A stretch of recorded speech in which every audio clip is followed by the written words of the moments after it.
if I told you you could change the massive distance gap between you and a tour pro? Come up here if you want. You know where the men hit it. You don't even have to change your golf swing. Well, not much anyway.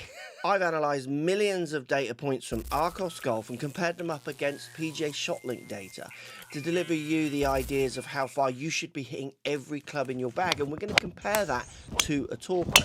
The reason we're doing that is it suggests and opens up some pretty crazy distance gaps that shouldn't be there, that we're going to fix today. And I know what you're thinking, it's obvious there's gaps between tour pros and amateurs, which you will see, but it isn't that obvious when you get down through all the clubs, which is why it's important you know how far you hit all your clubs for the index you're trying to play to or want to project to play to. And it's also super important that you understand why this gap changes, because it's basically costing you far too many shots. Well, let's start where most people start when it comes to how far you should hit golf clubs, with the 7-iron. So this is the distances all index players hit their 7-irons, with the Tour Pro obviously at the top. The pattern that we see, which we would understand, is that the higher the handicap, the shorter the distance those players tend to hit those clubs, with the Tour player topping out at the longest. If we take a 10 index, the Tour player is over 20%, just over 20% longer than a 10 index with their 7-iron. And this is obvious, these are elite athletes, they swing it faster, but there are some cheap wins that you can all have when it comes to hitting your 7-iron a little bit further, getting that bit more pop, and it's in how you deliver the club,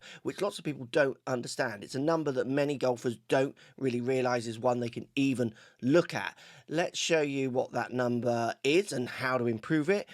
The next set of clubs as well, I think it's going to surprise you. The distance gap when it comes to the next set of clubs is crazy. But let's start with the 7-iron. So the number is going to come up any second, and it's a number that many golfers just do not think about, and it's that one there, dynamic loft. 23 degrees of dynamic loft delivered. So when I hit that ball, that was the loft at impact. And for irons, what you see from good players is they have a static loft, so whatever the loft of the club is when you put it in a vise, and when they deliver the club with irons, they tend to de-loft, they take that loft off, which is a combination of shaft lean and turning the face in, little bits of kickback with shaft, also where they strike it on the face, which is kind of like fourth groove, so kind of middle to bottom side, which will turn that loft down as well. And the biggest influencer of dynamic loft is how you control that loft through the backswing and downswing. So if I hit another shot, same club in here, what you're going to see is the loft is now 32 degrees. And if I hit one more, dynamic loft 19 degrees. And the biggest influencer of dynamic loft for most golfers is the loft as it flies around the head. So when we go back to, say, first parallel, so this club's starting to travel around on my backswing, where this face is turned to, which we often call open and closed, actually for most golfers doesn't always make them deliver open or closed, but what it does do is it influences the loft that they hit that ball with. You've got to be trying to take the loft off. So good game for you to play. Next time you're at the range, go top of your backswing, move into the last parallel of the downswing. Just turn that face up to the sky. See how I've got the face turned up to the sky? Now if I just pull this club straight through, the face is going to point off to the right. So with the face up to the sky like this, for me to try and hit target, which is what I want you to do, really flip that club forwards to kind of straighten it up. So just from here, face up to the sky, and then try and hit target. And what you're going to find, so I've actually pulled that one, I've turned that face too much, which is what's so interesting about this being called open and closed. I've got 24 degrees of dynamic loft, so decent amount of dynamic loft, and the face actually on that one was closed, it was point left. Now, same thing, if I drop the hands down to this last parallel, turn that club down to the ground more. Now from here, just bring it into impact, see what you have to do to try and keep that face somewhere near straight. I didn't keep it straight enough, so it's a little low and left. But look what's happening to that shot. Me turning that face up or down to the sky, dynamic loft 12 degrees. You need to start being able to control dynamic loft. You need to be able to get the pop off the face by actually de-lofting clubs. This is a skill that I work so much with amateur golfers on, they don't even realise that they're allowed to do it, or even that it was a number being measured. Practice how you're controlling face into last parallel. Is it more turned down? Is it more up to the sky? If you want to hit your irons further, turn it down more. You'll get better dynamic loft. Your get that pro-like pop. So how far are you hitting your driver? Let me know in the comments down below. Are you an outlier, as in you hit it long with a high handicapper, or are you a short hitter but play off a low handicap? We're going to get to the handicaps and distance relationship at the end of the video.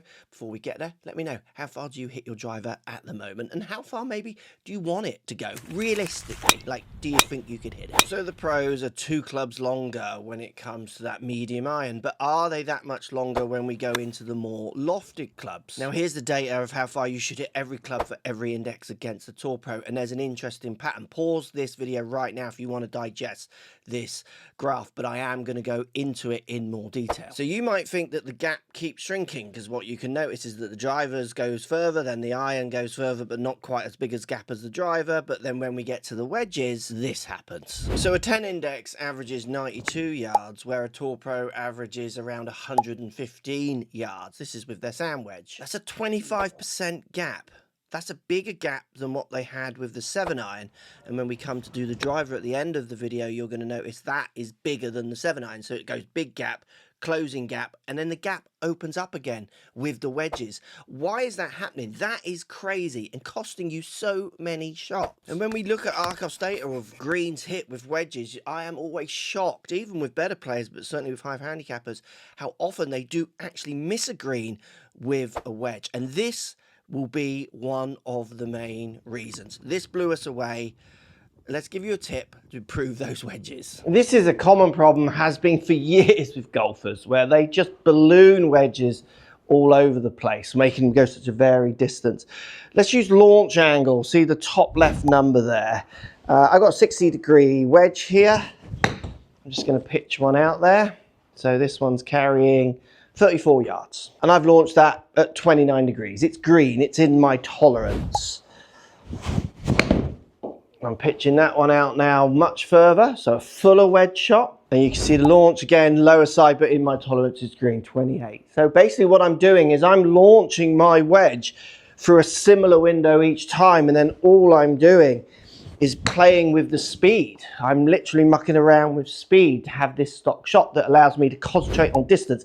That one 1 degree low, 27. And it was caught slightly lower on the face. But you see what I mean? So even when I get one wrong, it's slightly out. What we see from amateurs is as they try and play these clubs often like kind of full 7-irons rather than wedges, they get these poppy ones. So we're now in the red, 42. So trying to control distance, try and hit your wedges consistently the right distance and a good distance, not losing loads like that.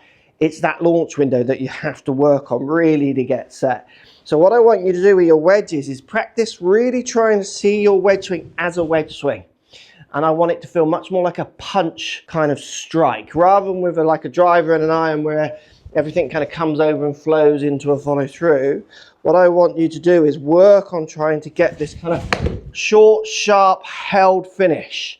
So you're trying to fill distance with a real punch down at the bottom. So you can see my launch has come way down, 25, so I overdid it and struck it slightly low on the face. But this punch held off finish is a great way of getting golfers to really start ripping down and through their wedges for better strikes.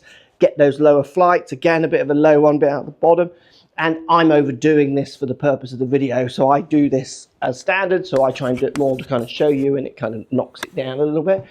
But I'm going to get a consistent launch within a window every time, which you need to do. We need these punchy ones, held off, shorter finishes where you really feel like you're driving that handle a bit more forwards, which will keep that loft off the club, getting rid of those horrible poppers that shoot up in the air that lose you loads of distance.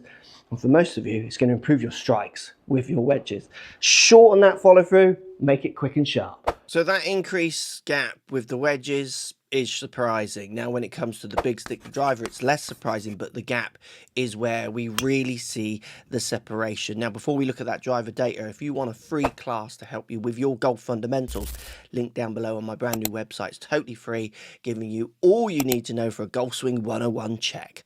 Go and check that out. So the driver, here's the chart for all indexes of how far you should hit your driver if you want to hit certain speeds to achieve certain goals. And obviously there's always outliers in all these numbers. drivers. So a 10 index is averaging 227 yards, where the Tour Pro is averaging nearly 300 yards. That's a 31.7 difference. It's massive. It's a gaping difference. And this is so much due to speed, because with drivers, when you start applying more and more speed, you can max them out to get kind of bigger, stronger drives going, but also delivery as well. So let's give you some really fundamental tips to help you deliver that driver in a way that's going to help you max your distance without increasing your speed. You can swing at the same speed. There are power leaks everywhere when it comes to your driver. One of the best ways for you to find power that you already have, you just don't plug into it, is when you practice, and this is something I've been doing loads in my training to try and get faster,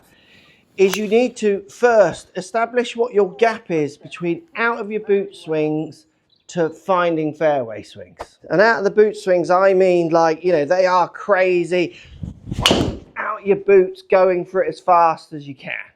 Like, what is the number that you can get to after a certain amount of shots? If you give yourself, say, 10 shots of flat out once you're warm, what's that top number you can get to? What's the thing you can carry on your range when you're giving it flat out when you connect with one? So flat out swing should be exactly that. Don't worry where you hit it. Don't worry where you hit it on the face. You're going to hit crazy shots. Get out of your comfort zone.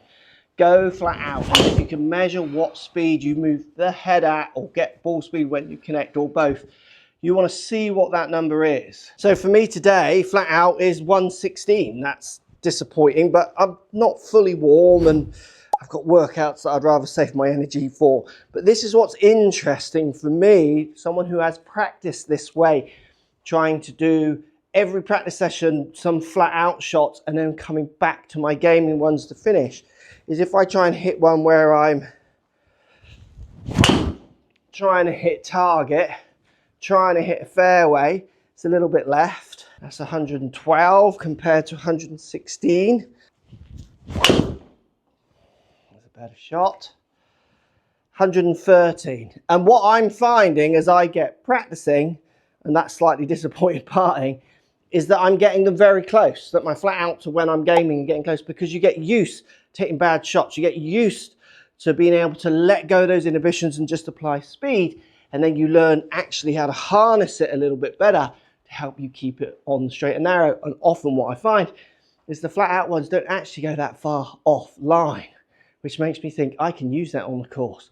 Blending flat out with gaming, rather than what we're all doing, is often practicing hitting our driver kind of at 80% because we're petrified of hitting them offline, and we already do that, which is costing us shots anyway. So might as well hit them a bit further offline, because then you've got a wedge rather than a 7-iron into the green, which will make that recovery a little bit easier. But to do this, you need your fundamentals in place, things like your grip and your setup, which is why I made this video, to help you find out what grip works for you with the driver to get the most distance and accuracy.